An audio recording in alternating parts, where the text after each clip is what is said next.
करने में ऐसा क्या उत्पन्न हो जाता है कि महात्मा गांधी भी जब किसी समस्या में उलझते थे तब वह उपवास कर लेते थे, और आप साधु संत भी उपवास करते हैं तो एक नया नया चिंतन उपवास के दिन निकलता है। ऐसा अन्न जल के त्याग में ऐसा क्या संकल्प बन जाता है? जब किसी पर के आलम्बन से हम चलते हैं तो हमारी बहुत सारी शक्तियां कुंठित होती हैं। हमारे शरीर और मन के अंदर अलग ढंग का स्राव होता है।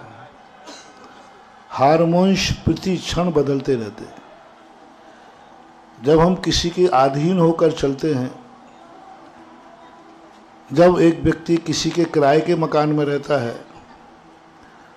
उसके हार्मोन्स अलग होते हैं, और जो स्वयं के मकान में रहता है उसका अलग हार्मोन्स बदलते रहते हैं।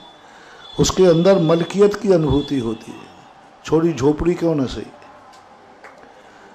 ऐसा ही जिस समय व्यक्ति अन्न खाता है तो उसके अंदर अन्न की शक्ति आती है, हमारी स्वाभाविक शक्तियां गौण हो जाती हैं। और जब व्यक्ति उपवास करता है उस समय स्व शक्तियां जागती हैं, विल पावर जागता है, और ये भाव जागता है कि मैं बिना अन्न के भी 24 घंटे जिंदा रह सकता हूँ। तो ये जो विल पावर अपने स्व शक्ति का जागा, उस समय व्यक्ति की शक्तियाँ अपने आप जागती हैं। हमेशा पराधीन ही नहीं रहना चाहिए। पराधीनता जब स्वीकार करना चाहिए जब स्वाधीनता की बिल्कुल ही शक्ति नहीं है। अब कुछ भी नहीं हो सकता। यदि आहार नहीं लिया तो हम सवेरे उठ नहीं सकेंगे, बीमार हो जाएंगे, कोई कार्य नहीं कर पाएंगे। तो फिर पराधीनता स्वीकार करना चाहिए। पराधीनता शौक से स्वीकार नहीं करना चाहिए, मजबूरी में। और जो मजबूरी में पराधीनता स्वीकार करता है तो उसका बस चलता है कि मैं बिना पराधीन, जैसे हम लोग निरंतर आहार लेते समय भाव करते हैं, कैसे जागती है उपवास में शक्ति। तुम लोग जब आहार करते हो, भोजन करते हो, अच्छा मन का भोजन आगे मिल जाए तो क्या बोलते हो? आज मजा आ गया। आप खुशी मनाते, आपको अच्छा लगता है। भोजन करते समय आप लोगों को कैसा लगता है? बोलो ना, अच्छा लगता है ना। अब हम लोग जब भोजन करते हैं तो क्या भाव करते? हे भगवान, ये भोजन कब छूटेगा।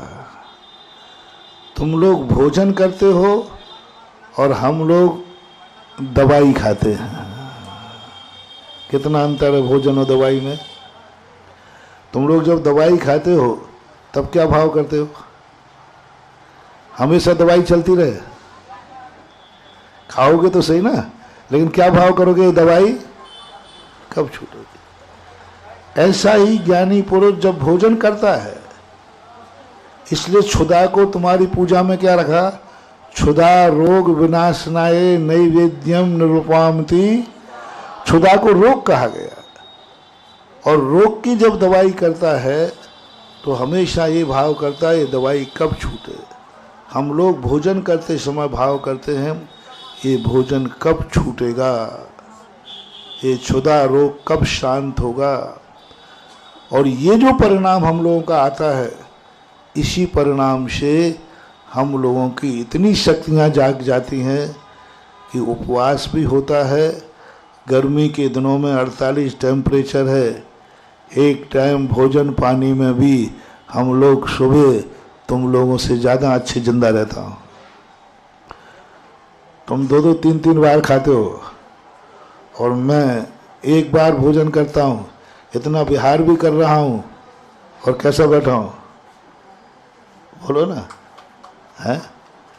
और तुम्हें यदि शाम का भोजन नहीं मिलेगा तो फिर कहेंगे भाई चलो जिज्ञासा समाधान बैठना है। शक्तियां हैं। भोजन को हम अपनी जिंदगी का अंश मान लेते हैं तो भोजन हमें गुलाम बना देगा, और भोजन को हम अपनी जिंदगी का मजबूरी मानते हैं तो हम भोजन के बादशाह बन जाएंगे, वो हमारा गुलाम बन जाएगा। इतना अंतर है। चलते हैं इस सजीव प्रसारण में जो नबीगंज की धरती से